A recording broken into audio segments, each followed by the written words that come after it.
Hello and welcome to Read Education. My name is Preeti. तो आज की इस वीडियो में हम पढ़ेंगे वायरस ट्रांसलेशन के बारे में। हम जानेंगे कि कैसे वायरस यूकैरियोटिक ट्रांसलेशन को हाईजैक करते हैं, bicistronic mRNA, ribosomal frame shifting and IRES क्या होता है। So let's get started. तो जो यूकैरियोटिक सेल्स होती हैं उसमें ट्रांसलेशन मोनोसिस्टोनिक एमआरएनए से होता है। मतलब एक एमआरएनए में सिर्फ एक ओपन रीडिंग फ्रेम होता है जो एक ही प्रोटीन के लिए कोड करता है। जो सीक्वेंस ओपन रीडिंग फ्रेम के आगे या पीछे होती है उसको हम अनट्रांसलेटेड रीजन कहते हैं और ये कोई प्रोटीन कोड नहीं करते हैं। तो अब हम जानते हैं ट्रांसलेशन के इनिशिएशन के बारे में। तो ट्रांसलेशन इनिशिएशन कैप डिपेंडेंट भी हो सकता है। कैप डिपेंडेंट ट्रांसलेशन इनिशिएशन में क्या होता है, इसमें क्या होता है, जो ज्यादातर यूकैरियोटिक एमआरएनए और वायरल एमआरएनए के 5 प्राइम एंड पर एक मिथाइलेटेड कैप होता है और 3 प्राइम एंड पर एक पोली ए टेल होती है।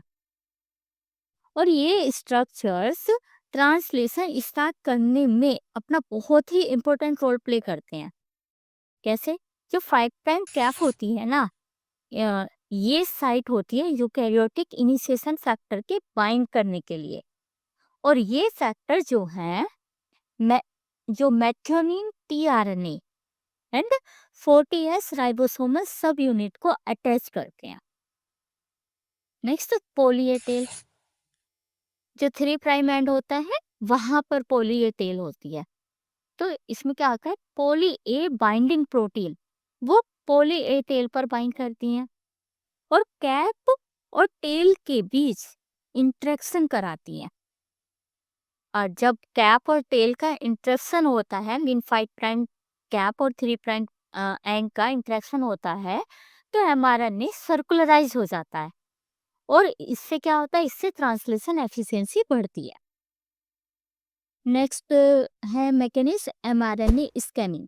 इसमें क्या होता है, 40S राइबोसोमल सबयूनिट जो होती है वो 5 प्राइम से 3 प्राइम डायरेक्शन में मूव करती है जब तक एक सुटेबल स्टार्ट कोडोन नहीं मिलता।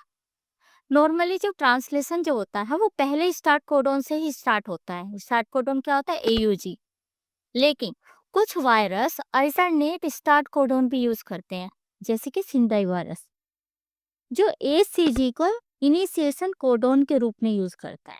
नेक्स्ट मैकेनिज्म है आइरिस मीडिएटेड ट्रांसलेशन इनिशिएशन। इसको हम कैप इंडिपेंडेंट मैकेनिज्म भी बोल सकते हैं ट्रांसलेशन इनिशिएशन की। कुछ एमआरएनए में 5 प्राइम कैप नहीं होता है, तो वो क्या करते हैं, तो वो एक अल्टरनेट मैकेनिज्म का यूज करते हैं जिसमें हम कहते हैं आइरिस मीडिएटेड ट्रांसलेशन। ठीक है, इस मैकेनिज्म से वो अपना ट्रांसलेशन इनिशिएट करते हैं।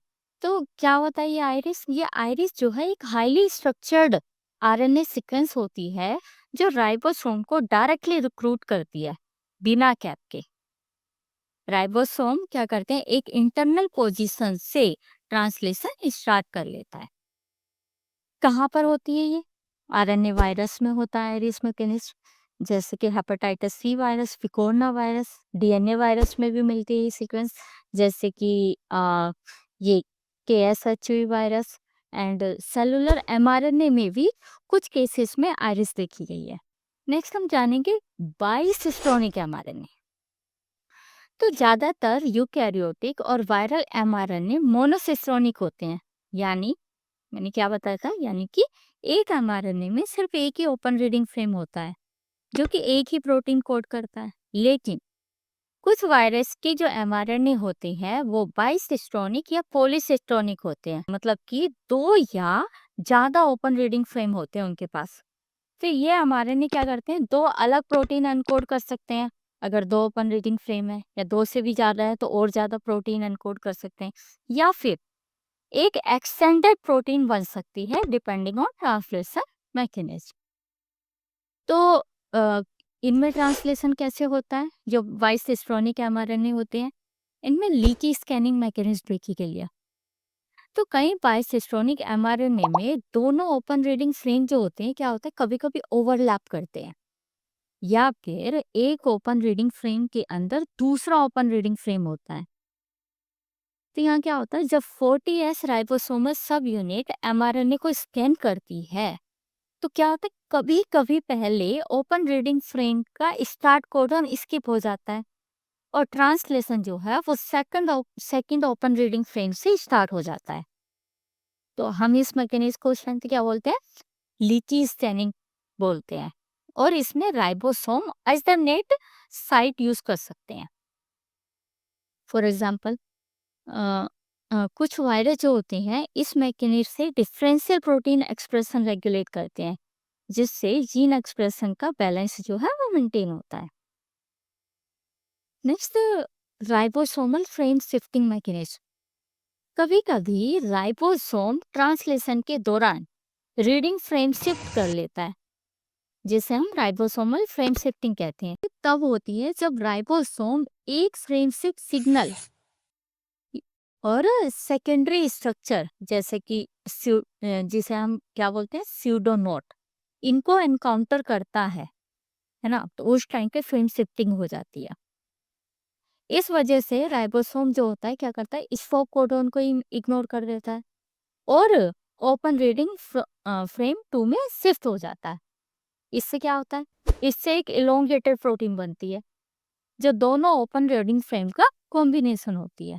किसमें देखा गया है ये कई रिट्रोवायरस और कोरोना वायरस में देखा गया है।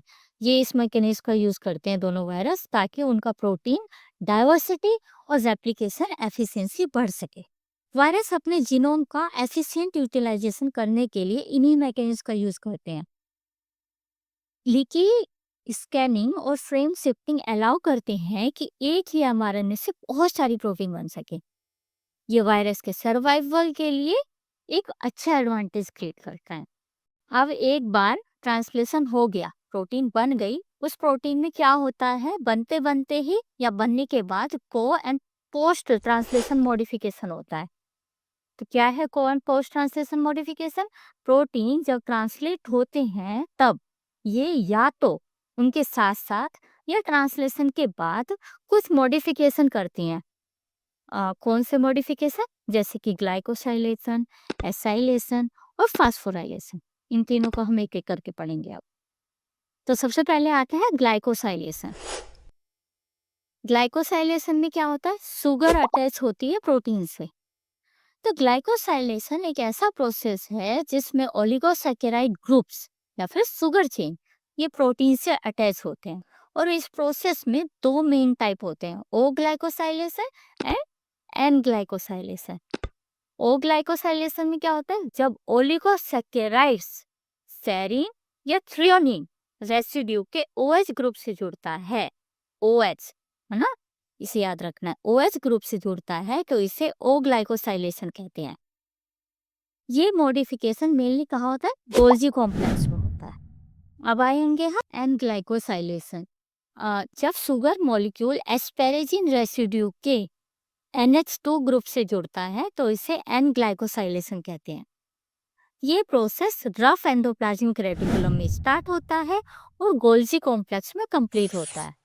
एंजाइम जैसे कि अल्फा मेनोसाइडेज 1 एंड 2 एंड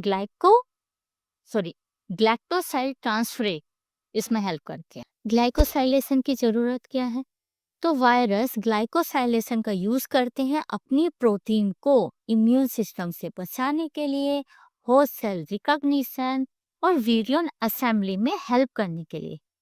ये एक क्रूशियल मैकेनिज्म है जो वायरस और होस्ट इंटरेक्शन को इन्फ्लुएंस करता है। ठीक है, HIV में देखा गया है, HIV ग्लाइकोप्रोटीन में ग्लाइकोसाइलेशन होता है और हर्पेस सिम्प्लेक्स वायरस के भी प्रोटीन में ग्लाइकोसाइलेशन होता है। अब है एसाइलेशन। एसाइलेशन क्या होता है, एसाइलेशन एक पोस्ट ट्रांसलेशन मॉडिफिकेशन है जिसमें एक एसाइल ग्रुप प्रोटीन में अटैच किया जाता है। ये मॉडिफिकेशन प्रोटीन की मेम्ब्रेन बाइंडिंग, स्टेबिलिटी और फंक्शन को रेगुलेट करता है। एसाइलेशन का सबसे अच्छा एग्जांपल है मेरिस्टाइलेशन। मेरिस्टाइलेशन क्या होता है, ये एक स्पेशल टाइप का एसाइलेशन होता है जिसमें एक मेरिस्टाइल ग्रुप प्रोटीन के एन टर्मिनल ग्लाइसिन रेसिड्यू से जुड़ता है। कैसे होता है ये प्रोसेस? ये प्रोसेस एन मेरिस्टाइल ट्रांसफरेज एंजाइम के थ्रू होता है। मोस्टली वायरस के पास ये एंजाइम नहीं होता। इस वजह से अगर उनके पास मेरिस्टाइलेटेड प्रोटीन है तो ये मॉडिफिकेशन होस्ट सेल के एंजाइम के थ्रू ही हुआ है। ठीक, कई वायरल प्रोटीन को मेम्ब्रेन एसोसिएशन और विरियन असेंबली के लिए मेरिस्टाइलेशन की जरूरत होती है। जैसे कि जो रिट्रोवायरस गैग प्रोटीन होती है वो मेरिस्टाइलेटेड नहीं होगी, तो ये वायरस मेम्ब्रेन प्लाज्मा मेम्ब्रेन से अटैच नहीं हो पाएगा और विरियन असेंबली फेल हो जाएगी। इसके अलावा प्रिकोरोना वायरस की जो कैप्सिड प्रोटीन BP4 होती है ये भी मेरिस्टाइलेटेड होती है और वायरस की सोशल इंटीग्रिटी और होस्ट सेल इंटरेक्शन के लिए जरूरी है ये। नेक्स्ट हम पढ़ेंगे फास्फोराइलेशन। फास्फोराइलेशन क्या होता है? फास्फोराइलेशन एक प्रोसेस है जिसमें एक फॉस्फेट ग्रुप किसी प्रोटीन के सेरीन, थ्रियोनिन या टायरोसिन रेसिड्यू के OH ग्रुप पर ट्रांसफर होता है। ये प्रोसेस कैसे होता है? ये प्रोसेस प्रोटीन काइनेज के थ्रू होता है जो ATP से फॉस्फेट ग्रुप ट्रांसफर करते हैं। काइनेज वायरल या होस्ट सेल ओरिजिन के हो सकते हैं। ये प्रोसेस प्रोटीन के कन्फर्मेशन, एक्टिविटी, स्टेबिलिटी और लोकलाइजेशन को इन्फ्लुएंस करता है। कई स्ट्रक्चरल और नॉन स्ट्रक्चरल प्रोटीन जो होती हैं वो फास्फोराइलेटेड होती हैं। फॉर एग्जांपल जो रेप्टोवायरस फास्फोप्रोटीन्स, रेप्टोवायरस जैसे रैबिस और वेसिकुलर स्टोमेटाइटिस वायरस के फास्फोप्रोटीन्स फास्फोराइलेटेड होते हैं। ओके, क्या हेल्प है फास्फोराइलेशन का इन प्रोटीन को? तो कई वायरस जो है ना ये फास्फोराइलेशन का यूज करते हैं अपने जीनोम रेप्लिकेशन के लिए और ट्रांसक्रिप्शन को रेगुलेट करने के लिए। वायरल इवेजन मैकेनिज्म के लिए भी फास्फोराइलेशन का यूज होता है। तो जो फास्फोराइलेटेड वायरस को होस्ट इम्यून सिस्टम से बचने में भी मदद मिलती है, जैसे कि वायरल इंटरफेरॉन एंटागोनिस्ट का एक्टिवेशन। नेक्स्ट हम पढ़ेंगे वायरल ट्रांसपोर्ट के बारे में। तो यूकैरियोटिक सेल्स में वायरस अपने न्यूक्लियोकैप्सिड, mRNA और प्रोटीन को स्पेसिफिक लोकेशन तक ट्रांसपोर्ट करते हैं ताकि रेप्लिकेशन और असेंबली एफिशिएंटली हो सके। वायरल mRNA कैसे जाता है इधर से उधर? ये न्यूक्लियस से साइटोप्लाज्म तक ट्रांसपोर्ट होता है। वायरल प्रोटीन स्पेसिफिक मेम्ब्रेन या ऑर्गेनेल में जाती है। विरियन, बडिंग और एजिड के लिए स्पेसिफिक सरफेस यूज करते हैं। प्रोटीन कैसे टारगेट करती है? सेल के अंदर प्रोटीन का डेस्टिनेशन एक पोस्ट कोड यानी सिग्नल सीक्वेंस के बेसिस पर डिसाइड होता है। तो प्रोटीन के पास क्या होती है? मेम्ब्रेन बाइंड प्रोटीन को ER में अगर जाना है तो उसके लिए उनके पास एक सिग्नल सीक्वेंस होती है। इसके अलावा कुछ प्रोटीन के पास मेम्ब्रेन एंकर सीक्वेंस होती है, जैसे कि इंटीग्रल मेम्ब्रेन प्रोटीन के पास मेम्ब्रेन एंकर सीक्वेंस होती है जो कि उनको एक लोकेशन से दूसरी लोकेशन में जाने में हेल्प करती है।